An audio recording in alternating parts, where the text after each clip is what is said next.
Hey kids, this is Aaron from the podcast that wouldn't die, and Kevin and I use Zencastr. You think you're better than us, that you're using something else? You're wrong. Zencastr's the place to be. Who are you to deny it? It's now super easy to record a podcast with Zencastr. Log in using your browser and start recording a high-quality podcast right away.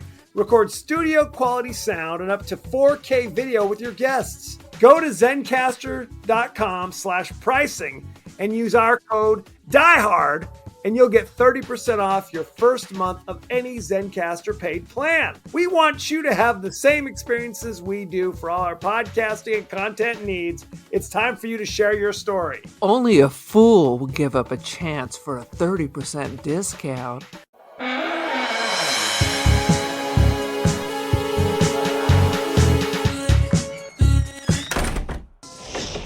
6 months at the bottom of the ocean. It's more than I'm bargaining for. They are explorers. Let's bring it aboard and get the hell out of here. What's the matter? You gonna let a few ugly fish scare you? They are invaders. Okay, boys and girls, don't try this at home. In a world which no human being has ever entered. Sonar contact. Down here? I'd like to go out and take a look. Contact closing. 300 meters. The hell is that? 250. Look at that mother. Welcome to the... Oh, God damn it. How do I... What the hell's happening? Welcome to the latest episode of the podcast that wouldn't die. I'm your host, Kevin. With me, as always, is Aaron. This week, we're discussing the horror classic Deepstar Six, starring Greg Evigan, Miguel Ferrer. It's an all-star cast. All-stars. All-stars all the way. Each week on the podcast, we discuss the guilty pleasures and forgotten classics of the horror and sci-fi genres with a comedic twist. Aaron, what's the latest? All right. So I got an email. So I just saw, like I said in the previous podcast, I saw fake David Bowie, which at this point is the only David Bowie I'm going to see. And Strange Love, the fake Depeche Mode, which is amazing. And then today I got an email that locally Jefferson Starship, who have many great hits, will be appearing in September sometime. But then a little voice in my head said, hey, remember your friend's mom used to go to AA with Grace Slick? I guess she's probably really old now. So I should look up and see who's in this incarnation of Jefferson Starship, because I can't imagine Grace is still out here. I mean, it'd be amazing, but I can't imagine that Grace is out there still singing White Rabbit. So I pulled it up and it was like, of course, Rando, a dude that did some backup vocals and played some acoustic guitar. Rando. This is important. This is an important distinction because you got to go back to the 60s, late 60s. There was a band called Jefferson Airplane. Correct. Right. And that was Grace Slick. Grace Slick, ironically, was her married name ever so briefly. That's not a joke. You got to keep it. Sometimes you got to keep that ex-husband's name. You got to keep it. So they had a number of hits about that time. They're all kind of like psychedelic, like 60s kind of songs, like White Rabbit. As was the time. Around the mid-70s, they changed their name and they changed kind of their musical styles. So they became called Jefferson. Updating it. The lineup changed a little bit. So they started calling themselves Jefferson Starship. Okay. Then... I would say all of the original members had drifted away by the late 70s, early 80s, and Mickey Thomas became their lead singer. Grace Slick was still there. She was bouncing in and out with drugs, so she was there sometimes, wasn't there, but she was basically in it all the way through, basically. But but I'm going to tell you, Mickey Thomas was there in the late 70s. He was there in the late 70s. I think they brought him in during Grace Slick hiatus because he has kind of a higher voice as well. Yeah. So when the final original members of Jefferson Airplane departed, okay, there was a legal issue. because it was now Mickey Thomas's band, essentially, even though he wasn't an original member by 10 years, at least, right? At least, but he had been in there, for a couple of decades at this point. Well, as of now, Right. a couple of decades, it's early 80s. So they actually had to change the name of the Mickey Thomas version to Starship, simply Starship. And then a few years later, Jefferson Starship reformed. And if I couldn't tell you a Jefferson Starship song and be absolutely sure it was Jefferson Starship, because all of the 80s hits that I love are Starship. Ooh, what's the date? What? Wait. No. Yes. Because Count on Me with Mickey Thomas, 78. That's billed as Jefferson Starship. And it might be, yes. Go ahead. So let's look up Jefferson Starship songs. And this will be good to do on the podcast while people are turning the channel and driving off a cliff. Let's do that. Jefferson Starship song, Sarah, 1985. Bullshit. That's a Starship song. That's a Starship song. According to Wikipedia, is listed as Jefferson Starship. That's a goddamn lie. I don't appreciate it. How dare you, We sir. built this city on rock and roll. Starship. I gotta tell you, that's kind of a shitty song. It is a shitty song. I gotta tell you, not a big 80s Starship, Jefferson, whatever. And we can build this dream together. That's what Grace came back to. And they started doing all these duets, but no. I like that shit. Anyway, this is not what the podcast is about. God damn it. I'm going to say 1978, Count on Me. That was the last good song. Oh, Jesus. So then you want Jefferson Starship, where I want Starship. And they're not the same. No. Mother, that I want Mickey Thomas and Grace Slick. It sounds like you don't, if we're being honest. It sounds like you don't. Okay? Anywho, I can't even with you. You can't even. It's a sad situation. No one gives a damn about the Jefferson Starship feud. Very, very important fact for all our viewers.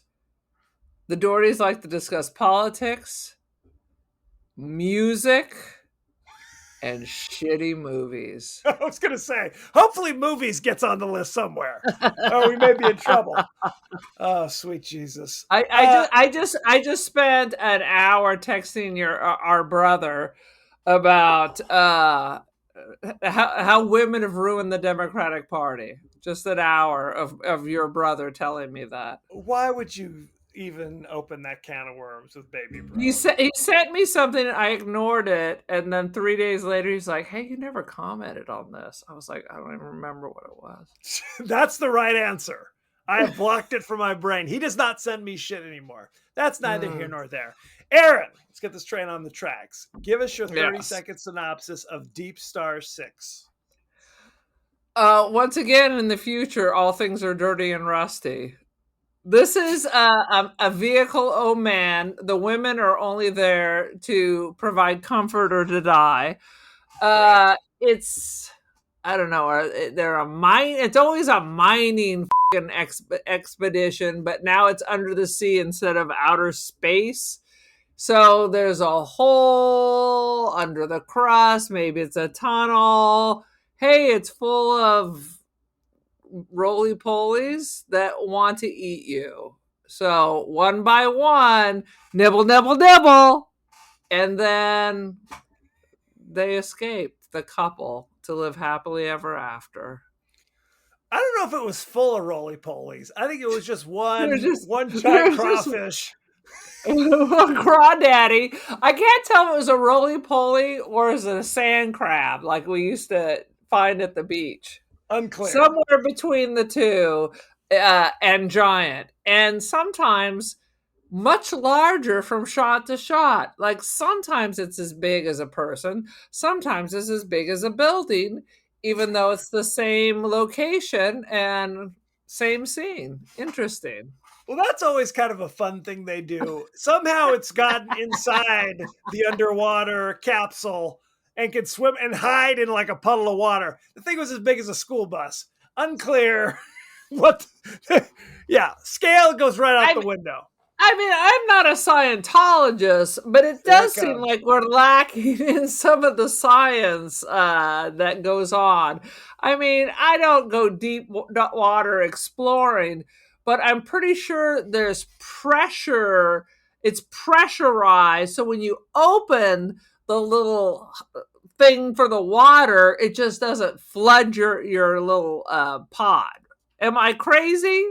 One would hope. One would hope. I would hope that I'm crazy. One would hope that you're crazy.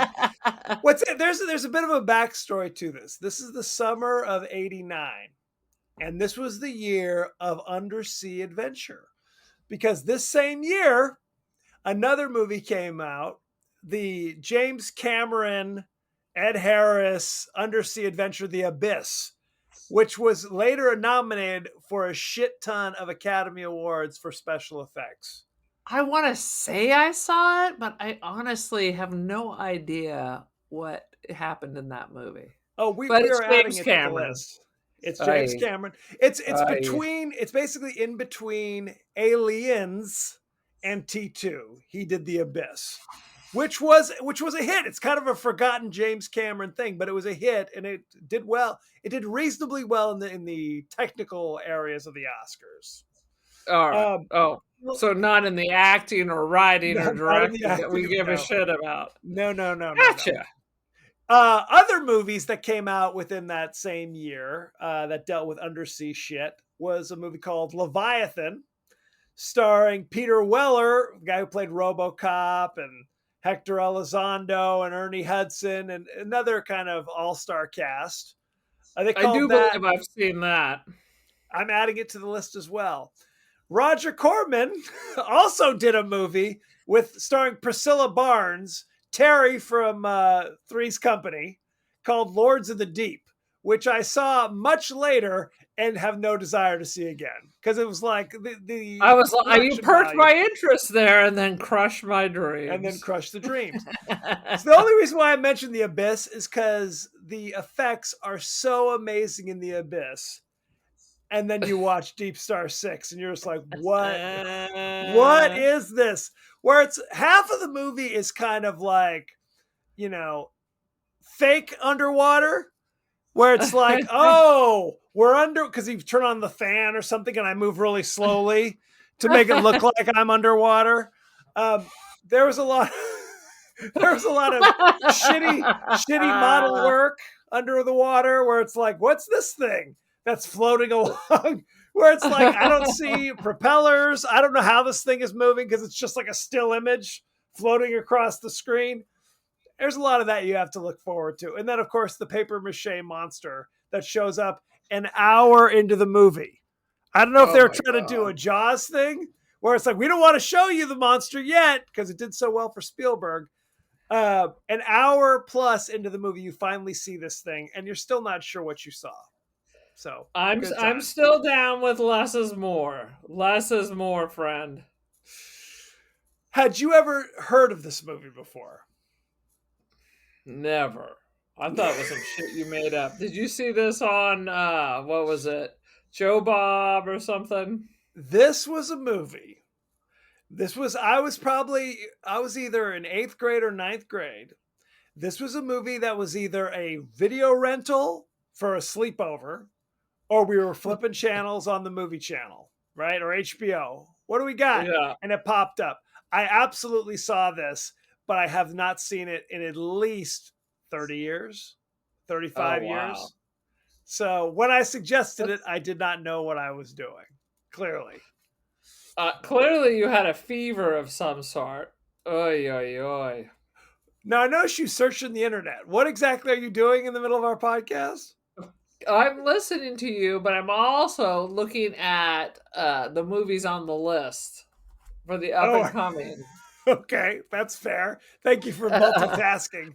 I am multitasking, you rat bastard.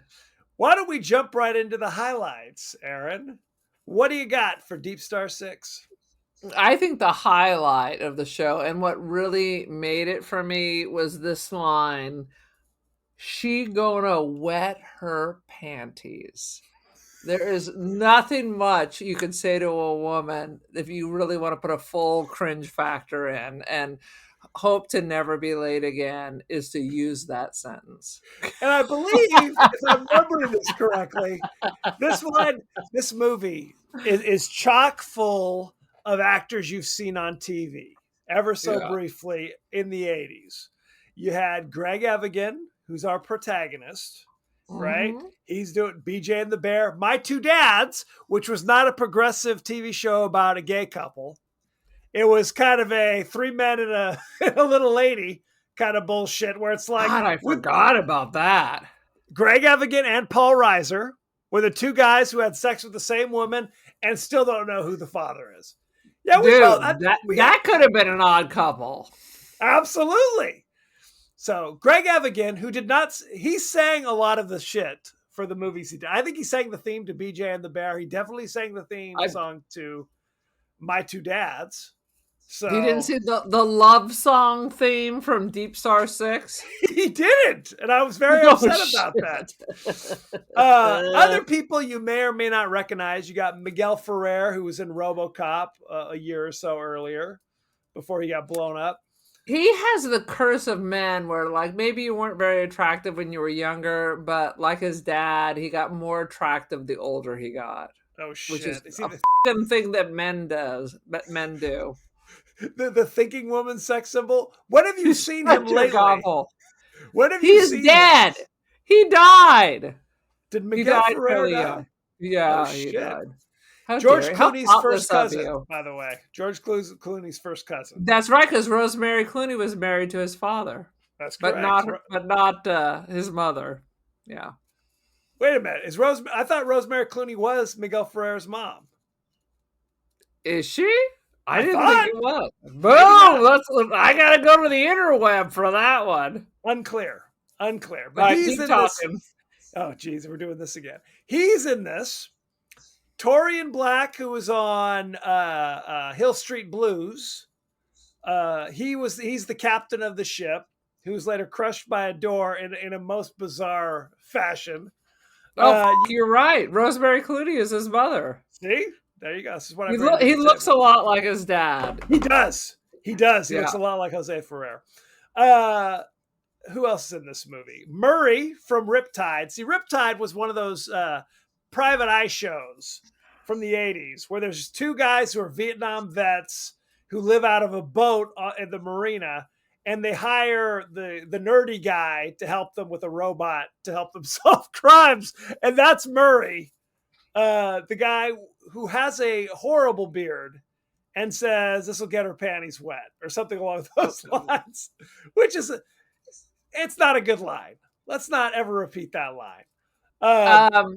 Literally, all these shows that you just mentioned, I never saw. I was way too cool. I mean, don't get me wrong. I watched some Miami Vice back in the day. It was like watching MTV. Of course. As one did. But I was not watching My Fucking Two Dads or Riptide. Fair. I had people I needed to see and places I needed to go. I understand that. I did not at the time. I was 12.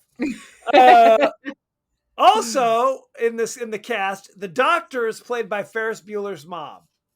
So there you go. You have that to look forward to as well. That's another thing. I never really liked Ferris Bueller. I found Matthew Broderick so irritating. He was kind of a dick.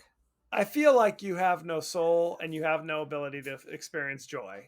How's that? What I think it is I have such a superior palate that this what satiates the masses is sour and bitter on my palate.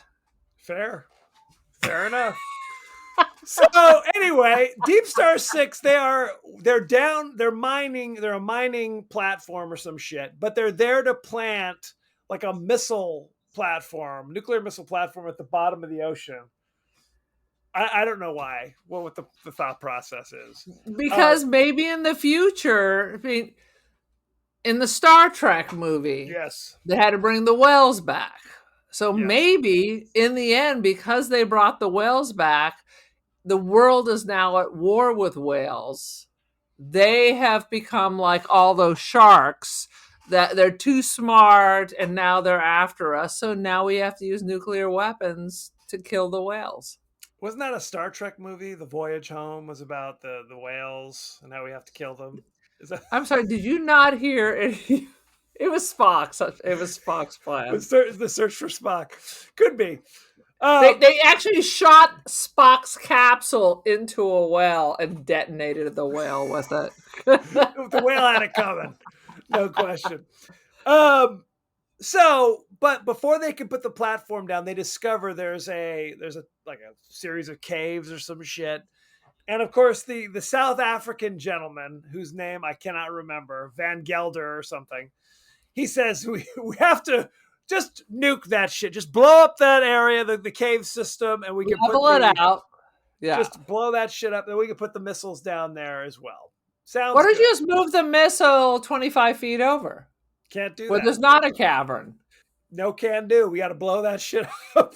we gotta blow up the cavern, which causes like stupid Afrikaners always into mischief. Oh, 100%. First it was apartheid, and now this. And then Elon Musk. Womp womp. Seriously, the hits just keep on coming. So anywho, of course they're like, well, maybe we should do like a test on this. Check out that cave system. No, we can't do it. I'm trying to do a South African accent. No, you can't. South It's Africa is hopeless. the hardest thing to do It's the because it doesn't hardest sound accent. English. It doesn't sound Australian. You don't know what it is. No, It's ridiculous. It's impossible. It is goddamn impossible. So they say, F it, blow it. And of course, the whole thing collapses. And I guess it releases some this prehistoric hermit crab, whatever the hell it is, some kind of thing. It's roly-poly-oly. 100%. 100%. And it kills the first two guys, kills Murray, and the other guy was the sheriff from Friday the 13th, from the first Friday the 13th movie. When she says, what happened to the little boy? And he's like, boy, there was no boy. That's the dude who also dies in this opening scene. So it's an all-star cast. So this is the strongest roly-poly in the world because not only, I mean, it can just bite through. Oh my God, I just thought of something. Please. Maybe this is what happened to that submersible that was going down to see the Titanic that exploded with all the millionaires on it. It was a roly-poly attack. It's happening again, Kevin. What's interesting about that actual real life submarine accident is it sounds at the same time horrifically horrible way to die and the best way to die, because you die before you even realize there's a problem. Like it's just in the blink of an eye. You hope like the dude turns around and goes, oh shit, and then boom. Right. But when the first time you see the red light on the pressure gauge, you're like, oh, that's, and then you're gone. The people in the back don't even realize. They're like, oh, what? You're vaporized. I mean, the pressure's so strong. If I had a choice between that or falling from the sky in a burning airplane, I guess I gotta pick to my watery grave. I mean, if these are both screaming as the plane depressurizes and people are sucked out of a hole like Final Destination, or just vaporizing, I guess I'm going with vaporizing. The problem is that I'd be terrified even if shit's going right. You know what I mean? If we're going down in the thousands of feet below the surface of the ocean, I'm already going to be having a heart attack. This is too stressful for me, even if it works perfectly. So it's not like you're sitting there like relaxing, oh, everything's cool, and then if you're vaporized, you're already going like, this doesn't seem great. Yeah, for however much it costs you. I don't have to be the first person. Let's let this thing ride out for 10 years. Do 10 years of taking billionaires down below. Then come back to me. Frankly, keep taking them. Let's keep going. Can we set a list of people you would like to have invited? What do you call 5 billionaires at the bottom of the ocean? A good A start. good start. My God, that's an old lawyer's joke. I know. They can't all be winners. God damn it. Right. Anywho, so the giant crawdad is smashing into shit, causing a ruckus. Evidently, they were supposed to go up topside, 2 months ago, but they haven't been able to get the missile platform set properly. So they've had to stay down there longer, and people are pissed off about it. Doubly so now there's a giant crustacean bashing against the Exactly. It's the craw daddy. Wants to make you the craw mommy. Nice. sweet Jesus. So what is the Go ahead. motivation for the? I mean, in the giant brainiac shark movies, they're just pissed off and would like to kill you and then escape. In this, the point is what? You woke them up and now they're cranky? they said earlier in the movie, Nia Peoples, who was a minor celebrity in the 80s, the one chick who takes a shower, the water runs out and she has to have sex with the guy, so he'll let her borrow some of the water that he uses to finish her shower. Anyway, she says that there was a legend of a submarine or some shit, a Russian sub that, I don't know what happened. Somebody swam in a hole and they didn't come back, basically. So maybe I guess the crustacean cracked the sub the way we cracked the crustacean, I guess. Exactly. But she also talks about, there's a theory called, I think it was like photolocation, where sometimes when you're deep in the ocean, bright light can act as like a dinner bell for deep sea monsters or some shit, where it's like, if you shine a light, that means come and get it, basically. So now, I used to be fascinated by these books about the animals at the bottom of like the deep trenches. yes, Where they have like little lanterns, the anglerfish, anglerfish, all those kind of freaky things. So I guess that's what they're talking about. It thought it was a giant anglerfish. Well, what the is that monster supposed to be eaten in in a cave in the rocks? plankton. I don't know. Yeah, he's a filter feeder. I mean, it's giant. It's giant. Is it? Right. That's why they had to bring the whales back with Captain Kirk so it can eat the whales. Is that what it is? Yes, that's 100% why. It all goes back to Kirk. Absolutely. Now that would have been kind of cool if they would have found like an old like sperm whale like skeleton or some shit with like a bite out of it. Right. 100%. Oh, sweet Jesus. So, but alas, they did not. They did not. Now, what was interesting is Miguel Ferrer plays Snyder, and his whole character is just basically, you have to hate this guy. This guy's an asshole. This guy's later incompetent. Then this guy is hallucinating or some shit. You have to walk through this whole thing. Does he have the bends or something? There's all kinds of... He's just fucking up left and right. Yes. Then he spears the captain with the thing that makes him pop.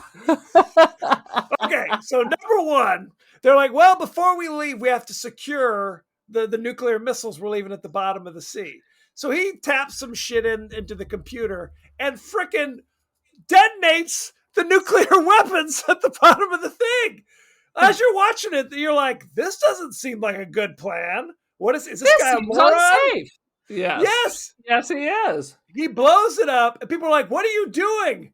What? This is the minimum safe distance. We're going to be in water displacement. It's a whole thing. And he's just like, what do you mean? I was following procedure. Bad procedure.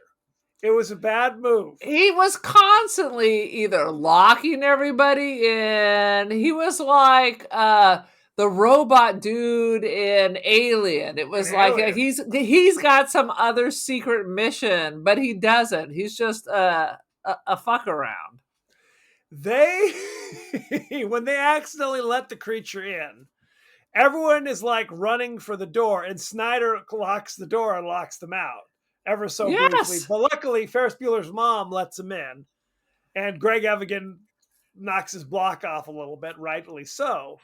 Right. They're like, well, we have to go back into that wet graveyard and seal some shit if we're gonna decompress. Because they make a big point to say, like, we can't just go to the surface because we have to decompress, which is real. You can't just you'll get. I don't know if it goes the way it does in this movie, but you have to decompress before you rise to the surface. So Right. they give Snyder Or you rise very, very slowly. very slowly, so your body can acclimate to the different, trying to The pressure. You don't want to get the pressure levels. bends. 100%. So they give him this spear. They say it's like a shark spear, where like you stick the shark with it, and it hits him full of like CO2, basically. Right. But he freaking has it in the back of the dude in front of him. So the monster jumps up, and the guy leans back and gets skewered. And again, you can just pull it out. You don't have to wait till it like explodes the guy's chest. Till he What the hell? pops. Till he pops like a grape. God damn it. Oh God. It was like the biggest bunch of craziness. And now that dude's hallucinating about the ghost of the dude coming back to get him. So he steals the only escape pod without depressurizing. And the doctor's like, you can't, you're going to kill yourself and kill all of us. He doesn't listen. So then we get to see the montage of him like rapidly going to the surface of the escape pod, and slowly a little bit of blood squirts out, then a little more, then he's got a nosebleed, now he's got blood in his ears. Smash cut to it. He's wearing a fake like face appliance where blood's just squirting out all over the place. And then he just explodes like a melon. And that's the end of that dude. Dude, Anyway. hallucinations in the deep sea are a real thing. Oh shit! So this movie is Inert scientifically gas, narcosis, or rapture of the deep. It's called nitrogen narcosis. Yeah. Potentially hydrogen narcosis. Increased partial pressures on certain gases at depths, leading to altered mental states. Breathing compressed nitrogen. It says breathing compressed nitrogen. Correct. Similar to alcohol intoxication. Fair enough. It's all real. All right. The science is true. If this must be a documentary. It's just good science. Yeah. It's just good science. It probably would have helped if someone said, "Hey, dude, I think you're suffering from XYZ." How about but just tie his ass to a chair? Well, I mean, Greg Evigan put him in a chokehold and she gave him a shot of something. It should have knocked his ass out. Instead, he got fiery and ran off and jumped into the pod, locked them all out, and made his head pop like it was total fucking recall. Right. But at that point, you're kind of glad he pops. Because he was so horrible. You're just like, just pop that dude. Just pop him. Pop him like a zit. Pop him like a zit. This movie did seem to have a lot of occurrences of people just kind of gleefully committing suicide. Earlier in the movie, a lot of sacrifice to others. They were very altruistic people. Correct. Or they were the opposite. The captain is they go there to rescue the female lead. And the door closes for no reason. And he's kind of caught in the door.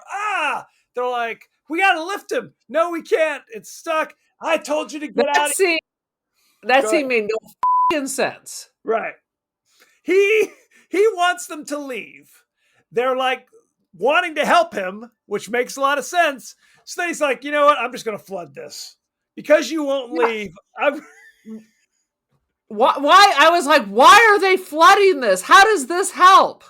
Because you don't want to just die. You also want to drown. That's how you want to die, dude. And I want to drown everyone near me as well. I was like, is this supposed to make the giant iron door under pressure lighter? It made no goddamn sense. Later, the doctor half the ship. You're gonna kill us all, you bastard. This is not self-sacrifice. He's like, I'm not going alone. Pretty much.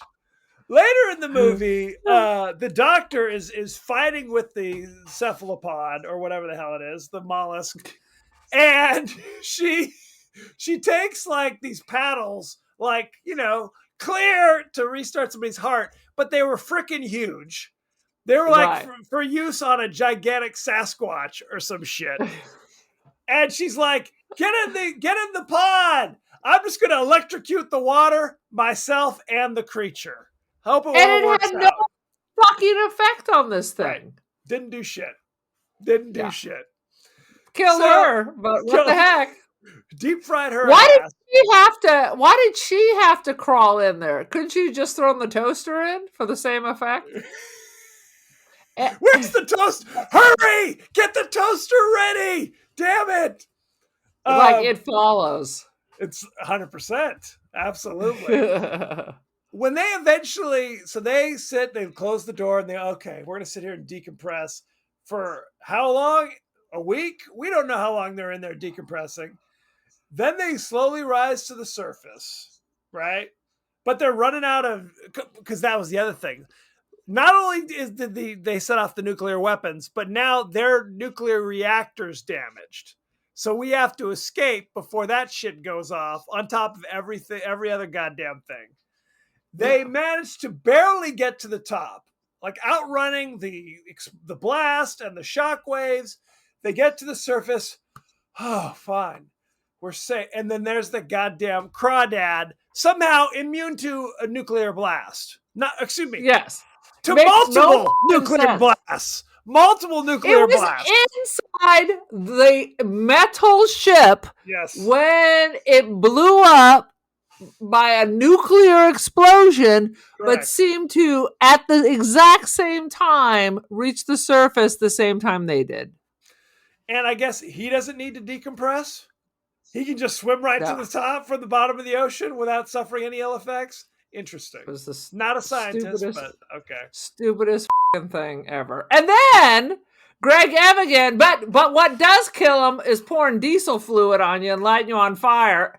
So that blows up, but it has no effect on Greg Evigan. So maybe he's the giant shrimp. And also, the explosion did not affect their rubber boat that was 2 feet away either. That's good. Nor did the fire. That's magic. And why would you get out of a sub to crawl into an open boat in the middle of the ocean? These are questions. And now what? It basically becomes Castaway, right? Where they're floating around, they turn to cannibalism to survive. That's a Dude, I hope Deepstar the 6 too. pelican.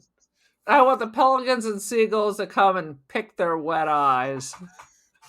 We didn't even discuss the bizarre subplot of Greg Evigan and his pregnant girlfriend.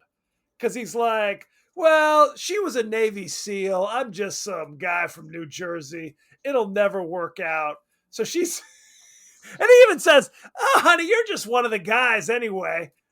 We just had That sex. pumpkin. That's Yeah. right. We just had sex 5 seconds ago, so I don't know how to take that. What does that mean exactly? But that's not That here you- nor there. Take it in the ass, I guess. I guess. Ah! Good Lord. One of the best scenes in regards to that is when, after they've returned from whatever explosion, and he hands her his old wet sweatshirt because she's cold. But then they do they go into the sick bay and they're doing some Star Trek tricord. She puts the ultrasound thing or the heartbeat monitor between her boobs and hears the baby's heartbeat. Now, coming from a person that has had a child and a science class, the baby doesn't live or grow between your lungs.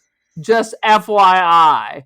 It is not an so alien? much lower. Yeah, it's so much lower. It's practically right above your bikini wax is where they put that thing to get the heartbeat. That's interesting science. And let's also say she's probably a week and a half pregnant. Right? Is there a full-blown heartbeat at a week and a half? Perhaps. I'm not an obstetrician. Anyway, this is neither here nor there. Good Lord. Shall It we was move on with our ridiculous. life and go behind the scenes? Oh, I got something else. How about Please. the time they pull when the creature enters the ship? So they crack the top Yep. and they're pulling it up Buddy, who's in one of those Robbie the Robot gear for undersea walking, Correct. popularized in Jules Verne novels or whatever. It pulls it up, and the whole cabin starts filling up with water because the sea beast is coming through. That didn't Correct. make any sense. No, none of it made any sense. None of it made any sense. That's the first time we see the monster as well. Homie is up there. The thing comes up through the opening and just bites that dude in half. In his deep sea, that thing is like steel. It's meant to survive the ocean depths, right? With all and the that goddamn pressure. right. And Pressure stronger than a millionaire. But yet, the sand crab can bite through a submarine, bite through a spacecraft, bite through a nuclear warhead. But Yes. once again, dies by diesel fuel. when all it had to do was just dive under the water and he would have been fine. Dive. Yeah. Sweet Jesus. Bunch of bullshit. Let's go behind the scenes, shall we? Let's go. Kane Hodder, who plays Jason Voorhees in several Friday the 13th movies, was the stunt coordinator for this film. Hey, look at that. How about that? Isn't that interesting? Writer Louis Abernathy sold his script at the same time that friend James Cameron was working on his own underwater monster saga. Despite Cameron asking that he delay this movie to avoid competing with The Abyss, Abernathy went ahead and was thereby deemed persona non grata with Cameron and Associates until they patched together the friendship when Abernathy accompanied Cameron on the 1995 filming of the wreck for the Titanic for Titanic. So I bet James Cameron is a handful. Originally, Robert Harmon was going to direct the film. However, when he left, Sean S. Cunningham stepped in to help direct the film with a budget of $8 million. Sean Cunningham famously directed Friday the 13th, the original. Boom. How about them? Oh, yeah. All sorts of good stuff. Let's see. Anything else? I don't know if there's anything else worth talking about here. Deepstar 6 was poorly received by critics and audience members when it was released. That makes sense. Let's look at the cast and crew, shall we? Let's see. Sean S. Cunningham, I talked about him ever so briefly. You know him from Friday the 13th. He produced Jason X. He produced The Last House on the Left. And he produced the remake of Friday the 13th, among other things. All right. Let's see. Jason Goes to Hell. He did a lot of producing. Let's look at the cast. Greg Evigan played McBride. You know him from such things as Deepstar 6 in 1989. He was in 47 episodes of BJ and the Bear as BJ McKay. He was in 21 episodes of something called Big Sound, which I'm unfamiliar with. Unfamiliar.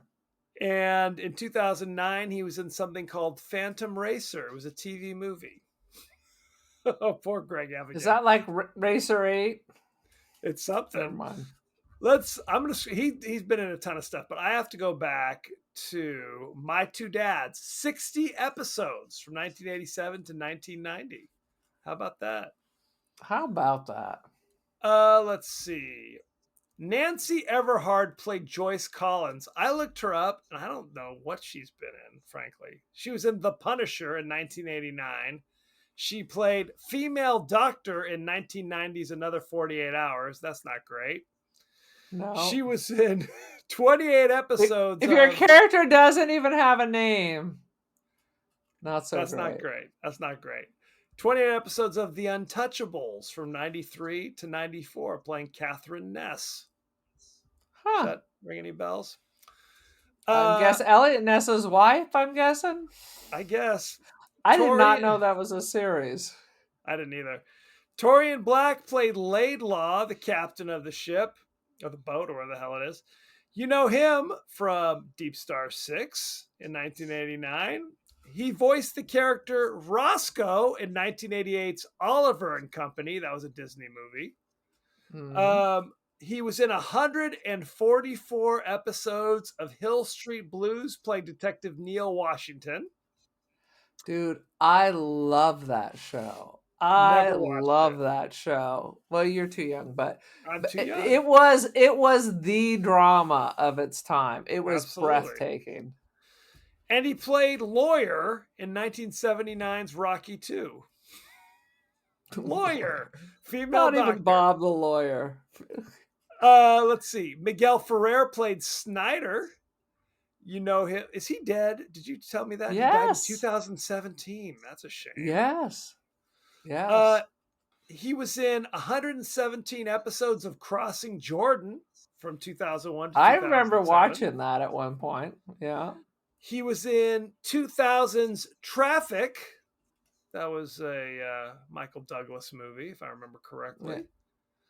Is it? He was in Twin Peak Firewalk with me in 1992. I saw that at the Palm Springs Film Festival. And he was Bob Morton in RoboCop in 1987. Yeah. He's been in some other series too. Nia Peoples played Scarpelli. You know her from Fame. She was in 58 episodes playing Nicole She wants Chapman. to live forever. She was in Half Past Dead in 2002. Unfamiliar. She was in 48 episodes of Walker, Texas Ranger from 99 to 2001. And of course, Deepstar Six, playing Scarpelli, which is a weird name for her to have. Matt McCoy like played Nia Richardson. Peoples. Like Nia. Fair. Matt McCoy played Richardson. You know him from The Hand That Rocks the Cradle in 1992. I have to tell you, and I can't believe I missed this. I fucking hate him. He is the worst. He is on my actors who I hate.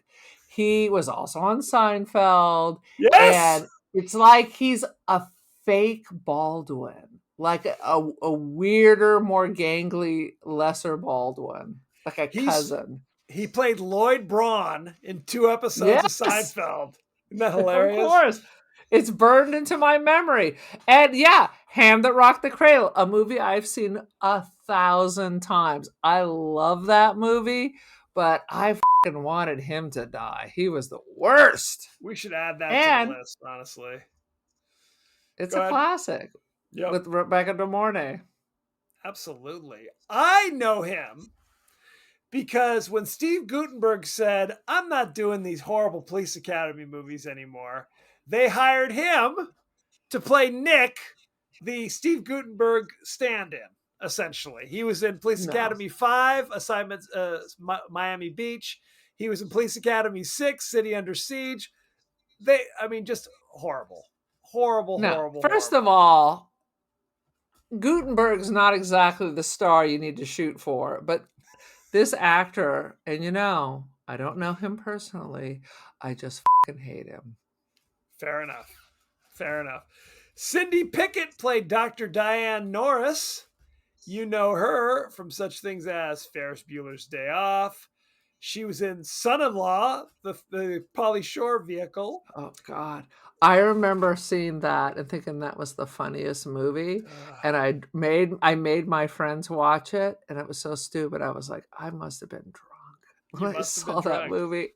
Because I was with this whole Pauly Shore thing. I'm like, I think he's a genius. And then I'd watch it later and be like, what the hell?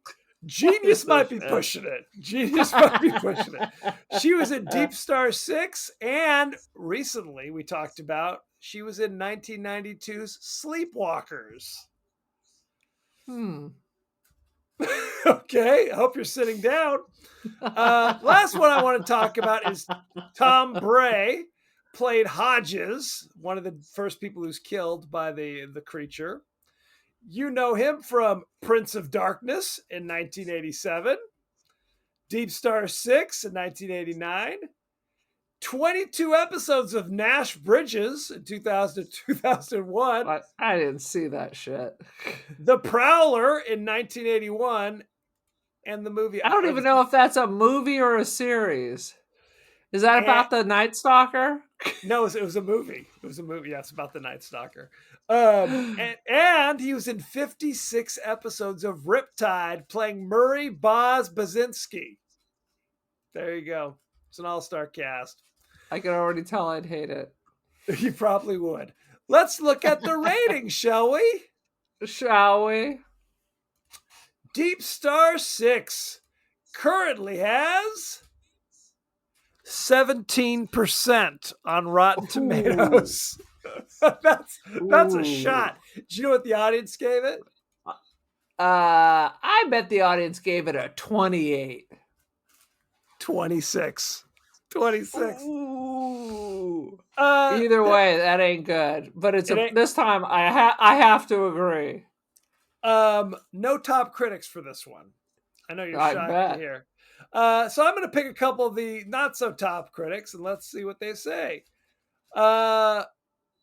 Kathy Fennessy of the Seattle Film Blog says, not exactly essential. Deepstar 6 is an enjoyable watch. 2.5 out of 4.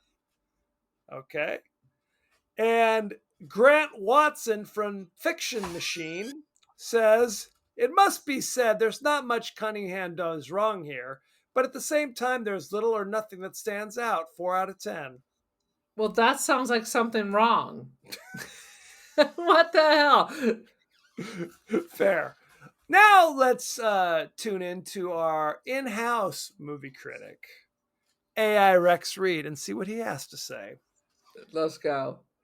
Deepstar 6 is a soggy, subaquatic snooze fest where cardboard characters and discount sea monsters prove the real horrors being trapped underwater with this script. Dude.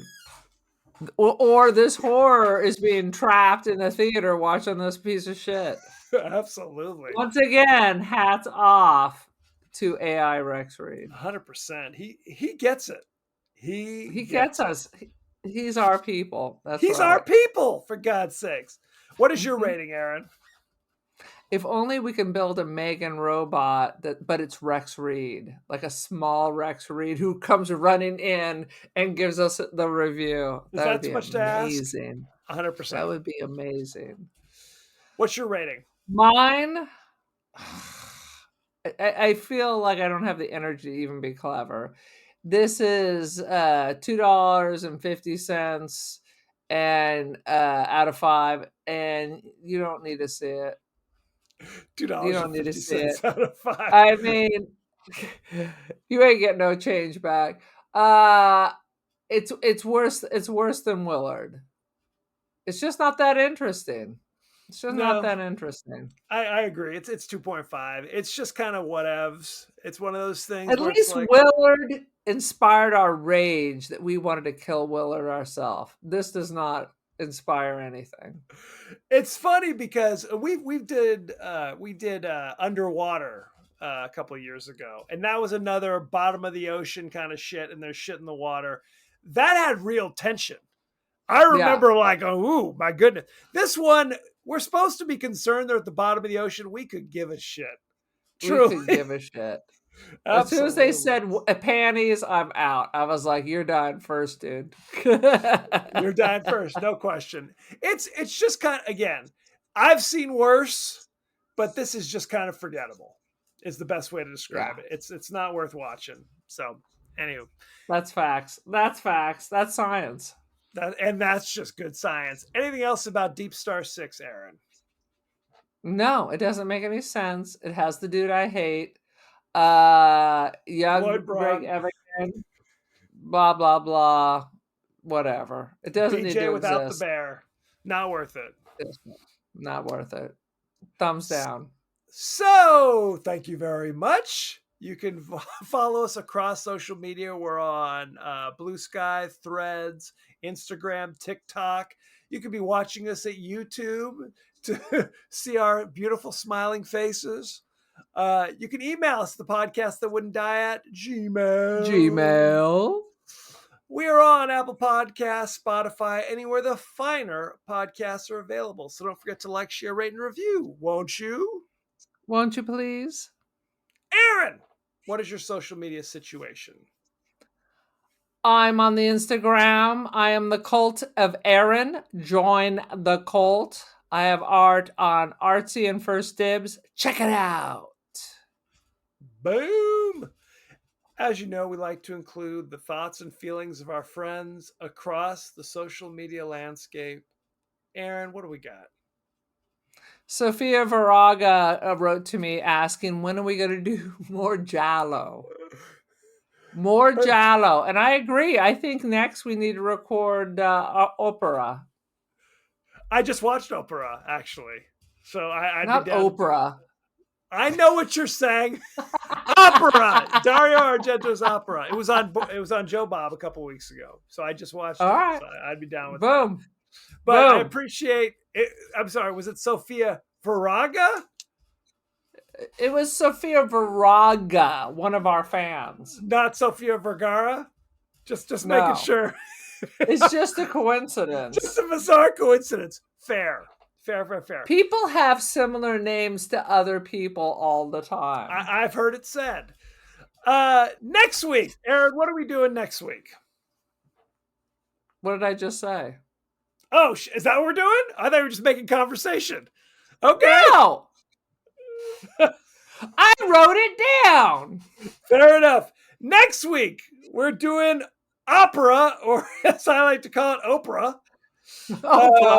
The Dario Argento classic. Where can you watch opera? It is available. Is it on Tubi? It's on AMC Plus. It's on Fandango at Home with ads. On Canopy. It's on Shudder. It's on Philo. It's on, I can't read that without my glasses. It's on Fandor and a bunch of other things.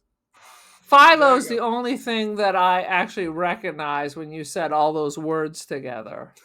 So we'll try there. Usually all the Giallo is on Tubi. Giallo. So check that out. It's kind of, and I didn't realize this, it's kind of a Phantom of the Opera kind of thing. So just giving you a heads up. That's kind of what it's about. So check that out. I know, shocking. So check it out. Send in your favorite scenes, favorite quotes, comments, and questions, and we may talk about it on the show. So thank you very much, and be well. Be well, people.